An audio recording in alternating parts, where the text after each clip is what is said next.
Good evening and salutations, my GH fans. So, for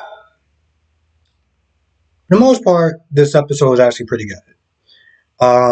GH has definitely been killing it when it comes towards these episodes. They have really been bringing the heat.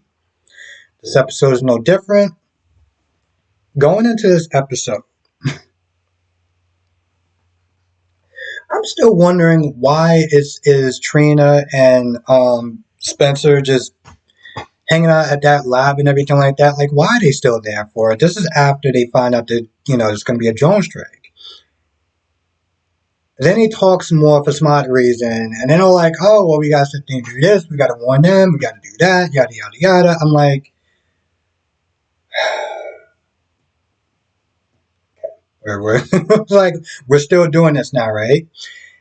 They get to a point where they finally decide to put one foot in front of the other and, leave.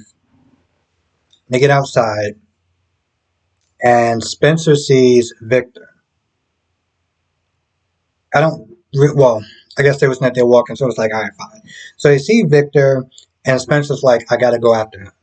I gotta sit there and stop him. This dude's literally gonna sit there and kill everyone, and this is all gonna be for nothing. So he decides to go after Victor. And, Victor's not there like, listen, we gotta go with or without my family. So he still has the pathogen and everything like that. He's like, I'm having a really bad day right now. And of course, Spencer's there to sit there and make it a lot worse. And he comes in there, he's like, yo, listen, you need to sit there and stop this plan. He's like, boy, this, that, and the third. He's like, yo, listen, I'm not your boy. Like, okay. Yeah, that's kind of a cool line. So he gets to a point, he starts walking up to him. He's like, you got to stop this, otherwise I'm going to stop you, pretty much. And they're like, okay, I would like to sit there and say that happened. And then he practically just pushes Victor onto the table. It hits his head, boop, and he's down. I'm just like, I don't really know what to say. I really don't know what to say. That he's like, I'm going to stop you. And, Victor has that look like, all right, well, you can try. Then he just, boop, he hits his head, and that's pretty much about it. Of course, there is a drone strike, and the powers that be, Robert and everyone, convinces that guy that I forgot his name, I think it's Rosalie or something like that, to have them change course to go after the Hunter Star. So at this point, Trina is gathered up with some other people like Lawrence and Curtis and stuff, and they pretty much kind of watch the Hunter Star get blown up. So, gotta sit there and say, that's one hell of a cliffhanger. Of course, there's one point where Victor still has Lee's on, and Holly's there. She has the gun on him, and of course, Victor uses Lizu as a shield. So they're going back and forth, and Holly's like, "I'll just let you know, I'm the one that made sure that you have a lot of problems in the activity, in the bedroom activity, and you're never gonna have kids again." This dude gets pissed. He was like, "Oh, okay, so you're the one that pretty much kind of broke my joystick at this point." And he's about to sit there and shoot her. Now, of course, Holly can't really shoot him because it's going to, hit Liesel. But Drew comes in out of nowhere at the last minute and stops him and puts him down. I was sitting there thinking, did Victor actually shoot Liesel? Because Liesel's on the ground, also. It finds out it's just a head wound. I'm sitting there like, oh, man. I guess that's going to be it for the whole, donor thing or whatever. Maybe they can try to salvage something. I don't know. But eventually she wakes up. They realize it's, she didn't get shot or anything like that. And she wakes up and she and Drew is able to tell Willow that, they're going to be coming home. Her life is going to be saved. So just kind of, hang tight. Now, before that, because I know I'm kind of telling this in a bit of out of order, when Laura's in the room with Curtis, she knows this really old, like, Dell, like, I don't know, whatever computer that they used back in the 80s. Um, it just started working, it started activating. Long story short, it's a weather machine. They noticed that in Port Charles, Liz and Jordan and Portia are just like, yo, it's snowing. It's like 70 degrees outside. Now, granted, I'm assuming because Portia's so worried about Trina, even after Jordan's like, listen, Trina's fine. She says she loves you and everything like that. They're just looking at the snow like, huh, that's kind of odd. Hey, remember we sit there and help our children and like with homework and stuff like that. Ah, yeah, good old time. Just us being moms and stuff. And it's just like, but you just said it was like 70 degrees outside. No one is worried about the snow, and it's 70 degrees outside. We're all just like, huh, this kind of weird. It's like it just goes over everyone's head. Like, listen, if it just started randomly snowing outside right now, I'll be worried. Okay, I'll be genuinely worried. Be like, all right, I guess we're gonna come to an end at this point. Like, it's over, and then that's pretty much about it. I'd be worried. I'm just like, it's kind of weird. But our children, all right. Like, okay, all right, sure. Um, there's a bit of a standoffish look on Carly's face and Jocelyn's face when Nina gets to the hospital. And here's the thing: I've been giving Nina some slack. I'm probably gonna have to wind up sitting there taking that slack back. But I've been giving her some slack because when she got to the hospital and Sonny got there and everything, and Nina's like, what's going on, what's wrong, or this, that, and the third, what's going on with Willow? She didn't sit there and snap. Okay, she didn't sit there and be like, "How come you knew that there was something going on with Willow, with Willow, and you didn't even bother to tell me?" Because I'm gonna be honest, I, I wouldn't have blamed her for that, but she knew it was not the time and the place for that. I gotta give her some credit, and she just asked him what's going on, and at some point Carly is not there telling.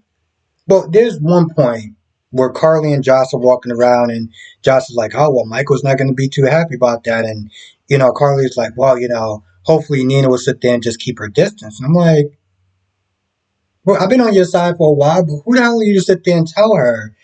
Who are you to sit there and dictate what Nina should be sitting there doing with her daughter? That's not your place. You need to sit there and stay in your lane." This is something that's bugged me when it comes towards Carly. With Ava and Avery and stuff like that, I wasn't really a fan of that. The way that she treated Ava when it came towards Avery. And the reason why I sit there and say that, because I'm like, if the roles were reversed, she would be pissed off. She's the mom that sits there and fights for her kids, that would literally sit there and bleed for her kids. But yet you're sitting there treating Ava like dirt when it comes towards Avery. And I'm like, listen, you can sit there and love that little girl, and that could be your stepdaughter and everything like that. But you need to sit there and know your place. You need to sit there and know your place. I don't even think that she adopted her at that point, so it's not like you have any sort of, I don't know if she ever really had any sort of like legal claim over Avery. But I'm like, you need to sit there and know your place. That's something that bugged the hell out of me. And so the way that she's sitting there acting, talking about, oh well, she better sit there and hopefully she'll stay away from Willow. I'm like, who the hell are you sit there and tell her what she needs to do? Now Michael could sit there and probably say something like that because legally that is her husband. But you, on the other hand, you need to sit there and just stay in your place. And Josh is just, honestly to tell you the truth, Josh is just pissing me off. But honestly to tell you the truth, that's not really that much of a surprise. Anyway, so yeah, there's snowing and everything like that, and Curtis and Laura Smith are trying to find a way to shut everything down. And Laura remembers the formula because she talks about how the weather machine works. What's going on my neck? Um, she's talking about how the weather machine works and everything. She's like, "Oh yeah, I know the formula sit there." and shut it down. And of course, they showed this really old flashback of like young Robert.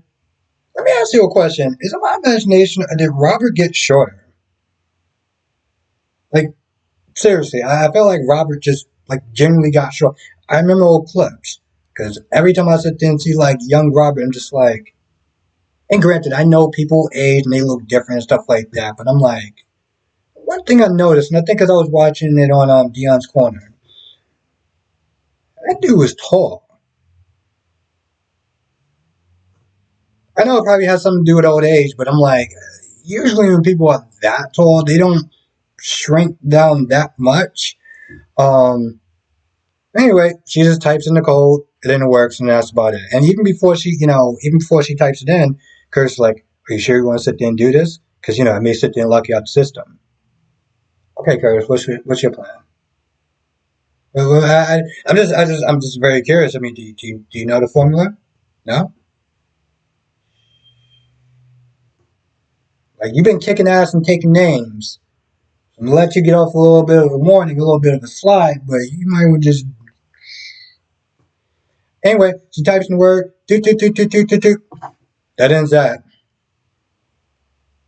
I know, was just like, what was even the point of that? I mean, I know that Curtis is like, well, um, the Cowstones or whatever, whoever came in here, they want to have a backup plan of how to control the world from like two fronts. But I'm like, oh, the weather machine goes on. Oh my God, what are we gonna do? Do, do, do, do, do, do, do. I'm so glad that she was able to sit there and type that in. That was just, I don't know, maybe that was her way of giving her some flowers or whatever, as far as like being able to stop one of Victor's and the Cassidy's plans. I'm like, it would have been better if she would have been there to just, pew, pew. Yeah, exactly. I'm using laser um, shots, but I'm just saying, to sit there and really stop Victor, that would have been really poetic. But, you know, I guess it's kind of nice that Spencer, the younger generation, was able to sit there and somewhat save the world. Um, Even if it was like the most easiest default victory I've ever personally seen. But you know what? For Spencer, I'm gonna let it slide. I'm feeling kind of generous today. I'm gonna let it slide. Um, there's some boring scenes with Willow and Michael that's not really worth mentioning. But oh, Sasha was there also for reasons. I mean, I know she's there because of Willow and everything like that. I'm just like, oh, okay, you're still here. Um, Now at first, when Carly comes in the room, she's like, Nina's here. Michael's like, well, you better sit there and keep. I was like, Michael, why don't you let Willow decide on what she wants? Willow's like, I want to see Nina. Nina comes in, and Willow's like, I need you to sit there and try to drop this vendetta. I'm not saying y'all need to be having Sunday tea, be besties, braid each other's hair or anything like that, but you need to sit there and just kind of just chill out. I need you to do that. And at first, Nina's like, well, I mean, how much I can't stand Carly. But she does do it. She does sit there and say she's going to do it. Now, of course, she's living, so she may want to come back on her word. Just want to put it out there. Listen, I love Carly because Carly can sit there and vex people with the best of them. So, hell, Carly actually had me defending Nina. The hell is this world coming to? I haven't actually started drinking yet. Jesus Christ. Oh, and Anna is in the beginning watching Valentine dies. And, they're doing their whole cutesy, I love you, and this, that, and the third, and you redeemed me, and yada, yada, yada, yada, yada. And then she decides to go in the room, and she's like, well, I guess we're just going to sit there and die together. But hey, Liesel, you know, it's very odd. Like, the way I sit there and, the way we sit there and look at these soap operas, because for a hot minute, and I'm still going to probably be pissed off with her being all mad at Scotty and everything like that, right? Because I was really going in on her. And I hate that they're saying this because I don't want to feel like I'm a hypocrite. I know I'm not a hypocrite. These characters will do things one minute that be like, and then the next minute you're just like, well, damn, girl. During the whole struggle, she managed to get the antidote, and I was like, Liesl, I am genuinely impressed with you today. Probably in a couple weeks, I'm probably going to be mad at you again, but for right now, I am genuinely impressed with you. Holly got it and gave it to Valentine and Anna, so they're going to live. I almost forgot about those two. I really did. I genuinely almost forgot about those two. Um, let's see. I think I did like actually. I do not want people to say anything about chicken scratch. Yeah. Oh yeah. I also said Sonny was in the hospital. He was just there being Sonny more or less. But yeah, I feel like that's about it. I actually have something. I was like, wow, 2 pages. I haven't done 2 pages in a very long time. I feel like that's pretty much about it. I can't think of anything else that wound up happening. Now, um, if you did watch DC's video, then you know that he said that him and me are going to be doing a live stream tonight. Um,